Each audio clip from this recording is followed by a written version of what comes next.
their first win of 1991.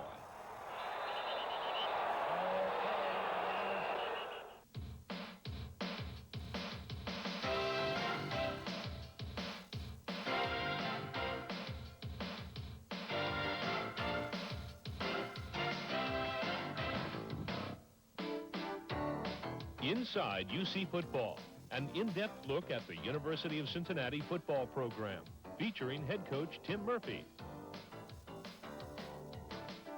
Brought to you by the Cincinnati Gas and Electric Company, Kroger's, by Miller Genuine Draft,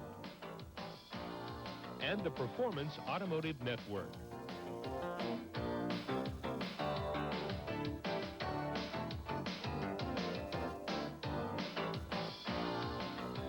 Welcome to Inside UC Football, and the Bearcats had a lot of reason to celebrate after a 30-7 win over Louisville at Cardinal Stadium, the first win of 1991 for Cincinnati. And Tim, congratulations. It was a long time in coming. Thanks a lot, Paul.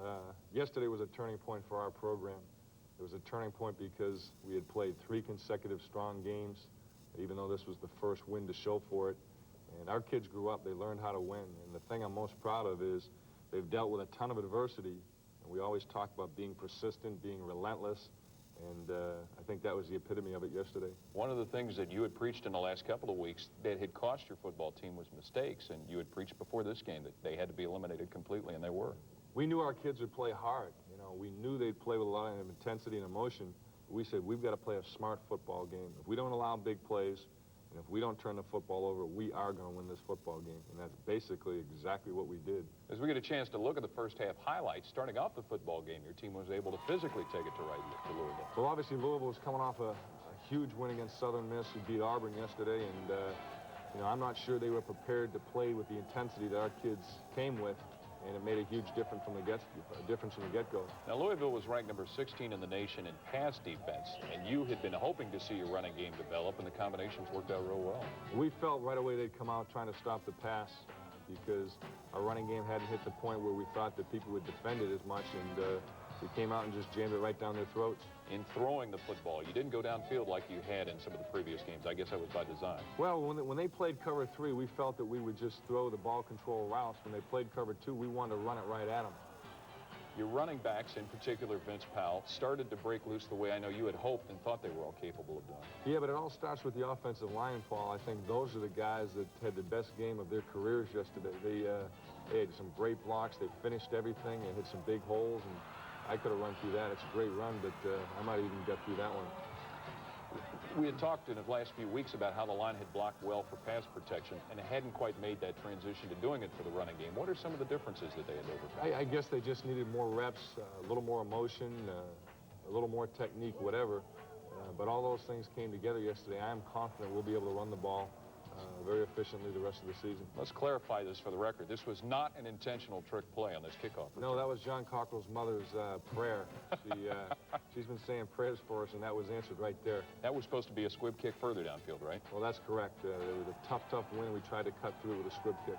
Now, you got a 7-0 lead, and you've got the football right back. That's got to do just worlds of confidence for these players. Well, again, we came down and stuffed it right down their throat. Our defense came down out and shut them down, and at that point, our kids felt like this is our day. Could you start to see, because I know some of us could, the Louisville players maybe getting caught up and things not going well for themselves? Well, I knew after the first series, they said, wait a minute, we're in for a ball game. We better strap it on. And at that point, it was too late, quite honestly, because our kids just were not going to be denied yesterday.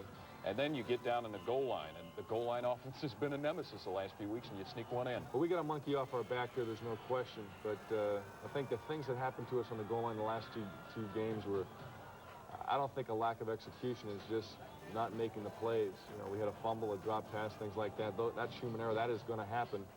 But we've got that out of our system for the season. The defense the last few weeks has played extremely well, and they were able to really frustrate the Louisville offense. Our defense is the reason that we won yesterday, more than anything. It was a great team effort, but we're at the point now where we feel that our defense can play, and if we can just do the things we have to do offensively without turning the ball over, then we're going to be in every football game. Ralph Dawkins, who was Louisville's big play man, both running and receiving, was unable until that series when Louisville scored to really break anything big. So it all comes down to the line of scrimmage again. Our up front people just handle them like you see Ronnie Ronnie Dixon there, and Kelly Sims closing.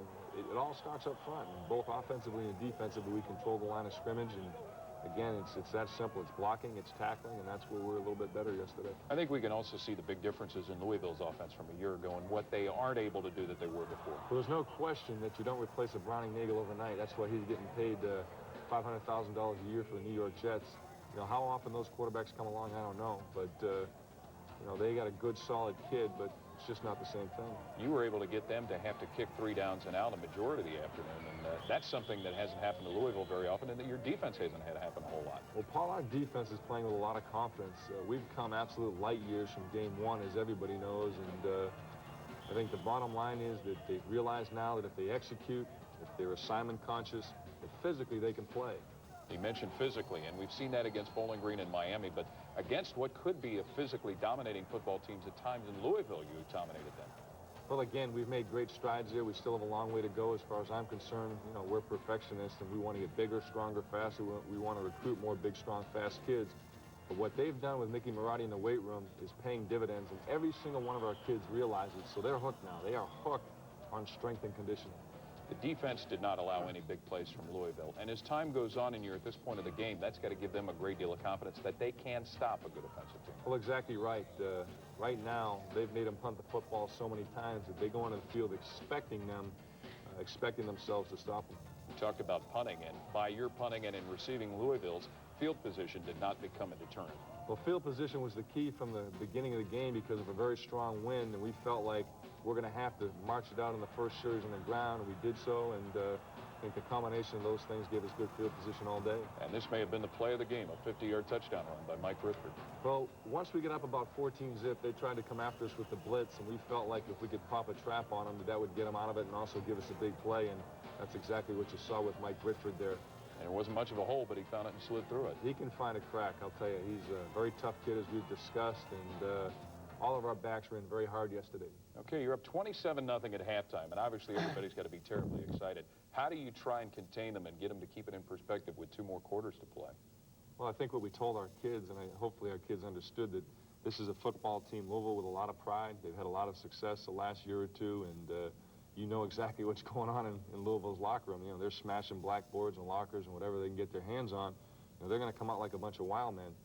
We've got to come out and have a good defensive series, and we've got to match that with a good offensive series, taking time off the clock and also coming away with points. And we'll come back and take a look at the second half highlights here on Inside UC Football, so stay with us.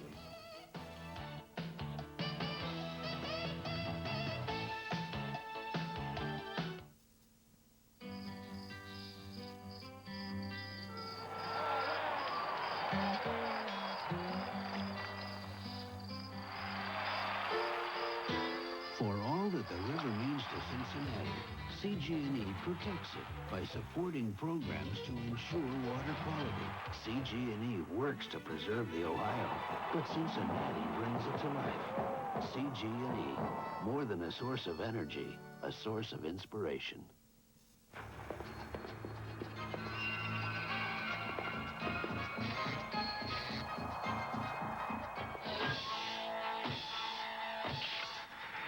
Filtered. Miller Genuine Draft. For those who've discovered its real draft taste, the world is a very cool place.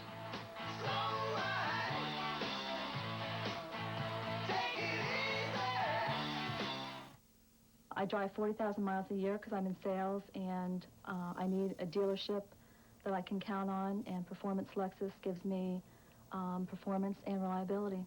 A friend told me to go to Performance Honda North when I told her I'd rather go to the dentist than go buy a new car. I had a major car accident. Called Performance Honda North for some insurance questions, and they handled everything. And the next thing I know is I picked up my new car. They treated me with respect. It was great. It was like talking to friends. Start of the second half, Cincinnati leading Louisville 27-0. And Tim, we talked about trying to get your players to keep 2 more quarters to play in perspective. And also, I guess, somewhere in the back of your mind, you've got to think Louisville may come out of this, wake up, start to do some things that they hadn't done in the first half. Well, we knew they'd come out of it, there's no question. We knew they'd come out and play aggressive, hard-nosed football, and they did. They earned it the hard way, driving about 80 yards for a touchdown on their very first series. At that point, it was time for us to do 2 things. Number one, take some time off the clock, and more importantly, to come away with a score. If we come away with a score at that point, then they're just not going to win this football game. This may be a little crazy, but this is an unfamiliar position for your football team. Is there anything to be concerned about that? Well, you get to a point, and I think some of our kids still felt like, hey, can something bad happen to us?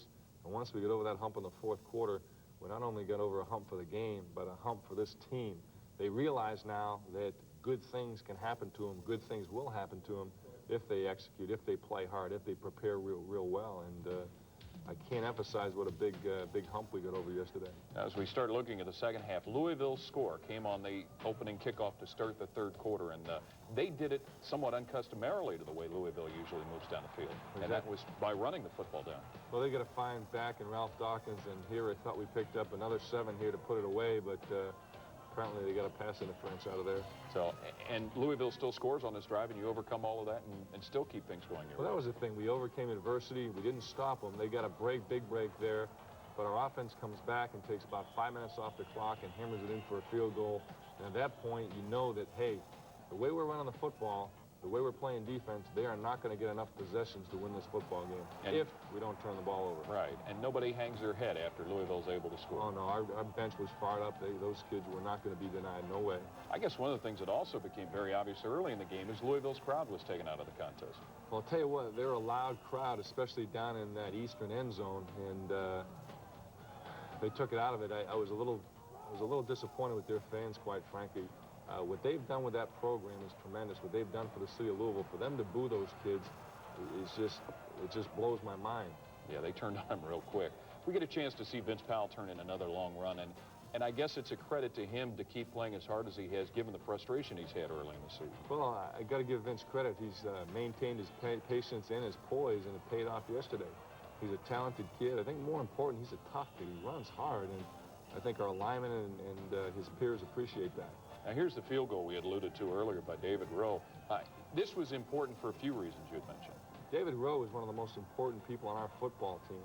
He's an excellent kicking specialist. He's a tough, poised kid, and that field goal was just huge. At that point, I knew we were going to win that football game. It makes Louisville have to get one more possession and score, right? Exactly right. Now, as time goes on and in the field goal drive, you started to eat up a lot of clock, and I guess that probably was one of the primary orders at that point. Well, no question. We told Paul Anderson that you watch that 25-second clock, you take it down to 2 or 3 seconds when you snap the ball, and we're going to get the maximum out of each possession, and we did, and they just didn't have enough opportunities to get their hands on the ball, and it wouldn't have mattered anyway, the way we were playing D. Does it make it easier for you as a defensive team to guess, predict, what Louisville's going to do, being behind by as much as they are? Well, they obviously didn't have a lot of confidence in their passing game because we shut them down early. In that type of football game, the way we play run defense, you know, we'll bend, but we're not going to break, and you're just not going to get back in it running the football against us. And defensively, they have a 4th and goal, and your defense is able to come up with a huge play. Huge play right there, exactly right. Now, as you get into the 4th quarter, and we talked about time and running time off the clock, I guess another emphasis may be not giving up the football and creating any mistakes. Well, exactly right. Our whole concern in the second half was if we don't turn the ball over, there's no way that they beat us, and that's exactly what happened. We played error-free football, ran the ball hard. Davey Small just smashed him through there, and, you know, at that point, quite frankly, it was comfortable. You had 2 backs go over 100 yards, a third that was about 10 yards away from it, and what a milestone that has to be in the program. Well, it is, because we always talk to our kids about playing physical football. You know, we like throwing the ball. We like to have a balanced offense, but you have to play defense, and you have to be able to run the football against good teams like Louisville, good, hard-nosed, physical teams, and it was a milestone for us, and I think that it'll be a turning point. Our kids now understand what it takes to be successful. Tremendous preparation, error-free football. You got to play smart, got to play hard, all those things, and I just think it really is going to have an impact on them and our program. We see results here now from a good punt. The punting game has had its problems and taken its beatings, but yesterday it really came through and helped the whole cause. We were solid. We still need to improve our punting game. We need to improve our snapping a little bit. We need to improve our distance and hang time. We need to improve our blocking up front, but they're coming along. I'm not completely happy with our special teams, and we're going to have to take more work. You were able to get some pressure on the quarterback late in the game here, granted, but still, that's something that in the last few weeks has been coming. Well, the nice thing is we were getting pressure without having to blitz, and that's the key. Once you can only rush 4 or 5, and you know, it makes life a whole lot easier to play zone coverage. All during the course of the second half, and as the game comes to an end, it was obvious the excitement that was building on the sideline. Do you, again, try and keep them reined in until it's all said and done and over? Well, yeah, I tell you, with 25 seconds left in the game, our team starts to charge uphill and says, hey, wait a minute, this thing isn't over. You know, all we need now is a penalty, whatever. You know, is there any way they can take it from us? But, you know, our kids would just, they had a lot of pent-up frustration, and they deserved to celebrate. Well, then they did celebrate. 30-7, the final score. Cincinnati beating Louisville. We'll come back with more here on Inside UC Football, so stay with us.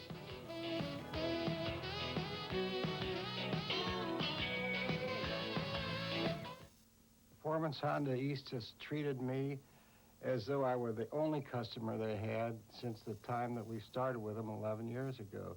We noticed that they took such good care of us, and they always treated us so well.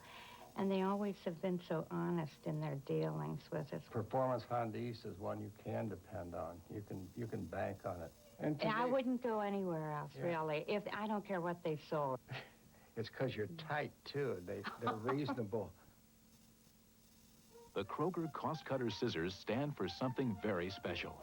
They're a symbol of our commitment to save you more every day. So when you see our Cost Cutter Scissors throughout the store, that's your sign for extra low prices on hundreds of your favorite products.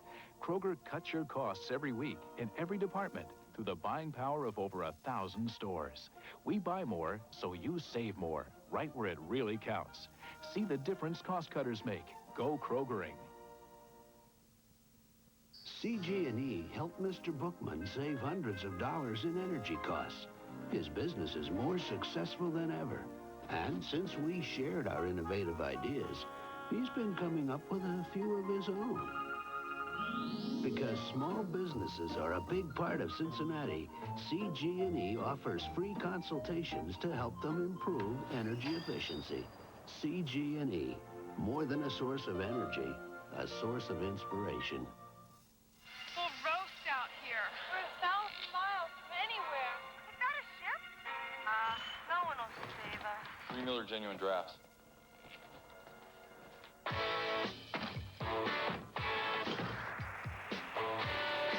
Cold filtered Miller Genuine Draft. For those who've discovered its real draft taste, the world is a very cool place.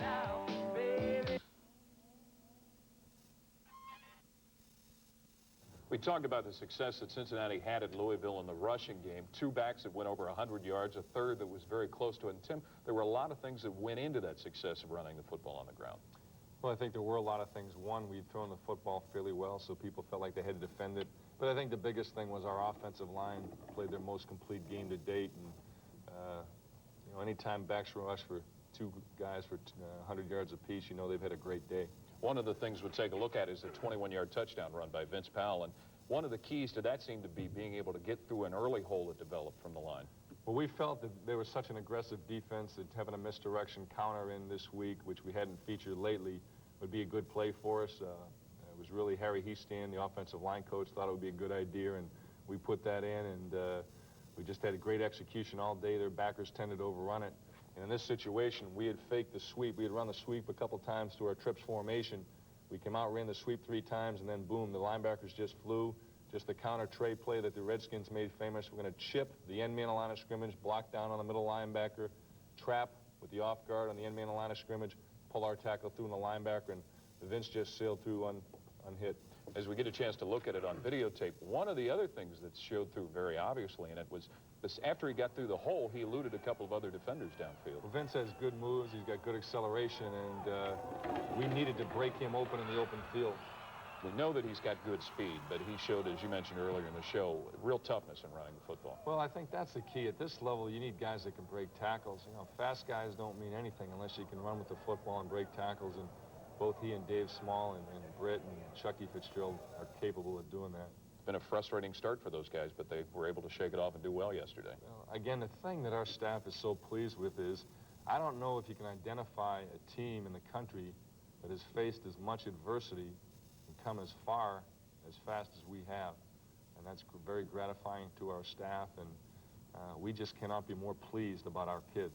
One of the keys in the running game was the play of the offensive line, and in particular, we take a look at a couple of brothers, Jim and Chris Carmen, who've logged a lot of playing time in their experience at UC and found themselves this year competing for the left tackle position. For the previous 2 seasons, brothers Chris and Jim Carmen started on the UC offensive line. This year, the two found themselves in a sibling rivalry for the left tackle position, though they do not look at it that way. Yeah, in a sense, we're competing to get on the field, but we're not exactly at the same position. We're just offensive linemen. We're trying to make our presence felt any way we can. And whether Jim's out there playing or I'm out there playing, it doesn't really matter because we both know we're going to get our fair share of shots on the field. The Carmens have always been close. Yeah, we were very close as brothers. We shared the same room ever since I can remember, and parents told us to do everything together and take care of each other, and I can probably count the amount of fights we've been in on one hand. Rivalry was never a big part of it. We always just tried to support each other, and we always got along real well. That closeness extended to the manner in which they handled Chris's switch to left tackle this year. When he came over to left tackle, he's made a few pointers to me, and I've been helping him out. So it's been a trade-off for the both of us. You know, he plays different positions. I'm still out there on the field. He starts when the kickoff is at the start of the game, but I get out there. It'll give another offensive lineman a blow. He's just a very versatile player. So who's the better lineman? I think Jimmy's a better player. He's got more natural talent. He's got more size and strength. He definitely has more potential. And ultimately, he will be the best football player in the Carmen household. Comparing to Chris, a little bit stronger pass blocking, but he's got the run blocking down. And that's the trade-off between each other. That's how we help each other out. They're great competitors. They're two kids that compete very hard every day on the field for us, and they're very intelligent young men that provide a lot of flexibility for our offense. I can insert those guys in very many positions in the offensive line. The Carmen situation at left tackle shows the depth that line tutor Harry Heestand has at his disposal. We finally have some depth. We have some people that we can put in the game if we lose a first liner and not lose like we have in the past as far as being able to execute our offense. I guess it's kind of nice to get that kind of mileage out of one household, isn't it, Tim? It certainly is, and they've got another brother coming along that probably is going to be as big and as good as Jimmy and Chris. Jim was a guy, as a true freshman, you had to start in his very first game, and I know you really hated to do that. Well, I really hated to do it because at that point it wasn't what Jimmy needed and it wasn't what we needed, but he competed very hard, and we've just come along.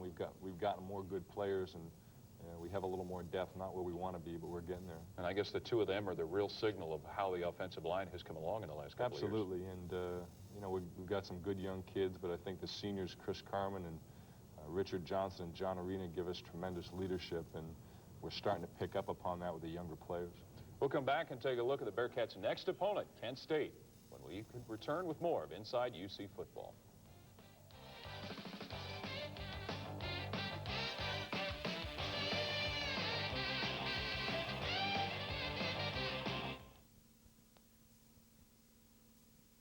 I asked Chris and Jim if I could talk one-on-one with you moms. JTM makes a great beef and pork barbecue. They're both 90% fat-free, and all you do is heat and serve. I prefer Grippo potato chips with JTM barbecue because they're made from farm fresh potatoes. Boiled up to seal in the freshness, Grippos are the crunchiest. See, I told you guys you don't need gimmicks to sell Grippos and JTM. But it never hurts. Look for valuable coupons on bags of Home City Ice. Before this, you never heard of cold filtered. Before this, you never heard of genuine draft taste in a bottle. Now hear this. Get out of the old, get into the cold. Cold filtered taste what it's all about. Never heat pasteurized, so the rich, smooth taste don't cool down. For those who discover its real draft taste, the world can be a very cool place. Get out of the old, get into the cold. Miller Genuine Draft. People always notice my blindness, and they think about the things I can't do. What I can do is what's important. My family says I make the best extra spicy chili and peach pie around. Mrs. Jordan's good cooking is made easier by the Braille appliance attachments CG&E install free of charge. When my family's happy, I don't need to see it. I can feel it. CG&E, more than a source of energy, a source of inspiration. I was in the market for a new truck, and after checking around various places, I found exactly what I wanted at Performance Nissan. We were so happy with the deal that I got at Performance Nissan that we went back a week later, and my wife bought a car. I found Performance to be the best dealership that I've ever dealt with. Quality and service are very important to me as an individual. I can walk into a Performance dealership and know that I'm going to get a good price and yet get the best service available. So they really know how to take care of someone. I feel comfortable with them no matter what I buy. Next up for the UC Bearcats will be Kent State this coming Saturday in Northeast Ohio. And Tim, Kent State winless, but they're a team that could very easily have 3 wins this year. I don't think there's any question about it. And our kids are going to come in with one frame of mind, that we're not going to make the mistake that Louisville made, and that is to not come on the first snap ready to play emotionally and as far as intensity. We will come to Kent State prepared for a war. Kent State was your lone victory last year, so there's got to be some good memory in regard. Well, there is good memories, but we are going to have to fight and scratch and claw and bite and dig for everything we get. And that's just the kind of team we have to be. We don't have a ton of superstars. We have to execute. We have to play smart and hard. So, you know, I think the frustrating thing is, quite frankly, we should be going to Kent State for our 4th victory in a row. That's as honest as I can be. We should have won, outplayed Bowling Green and Miami, 2 very good football teams, very well-respected teams. They came back and got one at Louisville that no one would have predicted they could have gotten. And we're greedy. We feel like we should be heading up for win number 4. As big as the Louisville win was, does it continue to be bigger if it's followed up week after week? It's only big in my mind if we win the next game. Kent State and Cincinnati coming up next week. That'll be at Dick Stadium. It's also a chance for you to take a lot of kids back home to Northeast Ohio, and that's got to be a nice touch to the program. No question, Paul. Northeast Ohio has been a tremendous recruiting area for us. We've probably got 17, 18 kids from that section of the state. Been a very fertile area for us. The kids are really excited about coming down to Cincinnati and going to school, and it will continue to be so. So we've got to have a good showing up there. So it can translate into future help in that area. Oh, no question. I think being on television for the Louisville game was just tremendous exposure for our program, and I think the people of Southwest Ohio and Ohio in general saw what type of program we can be. And you got to dream a little bit, but we fully expect to reach our goals in the next 3 years, and I think we might have expedited the process a little bit yesterday. And we talked also about what some of the other future opponents did. It was a good day for people further down the schedule. Everyone knows we play a tough schedule, but Virginia Tech beat West Virginia, Southern Miss beat Auburn, and I think East Carolina hung about 60 on somebody. So we've got our hands full. And that's what's going to be coming up on the schedule. And next week it'll be UC and Kent State from Dick Stadium, and we hope you'll join us next week for Inside UC Football for highlights of that game. Thanks for being with us today.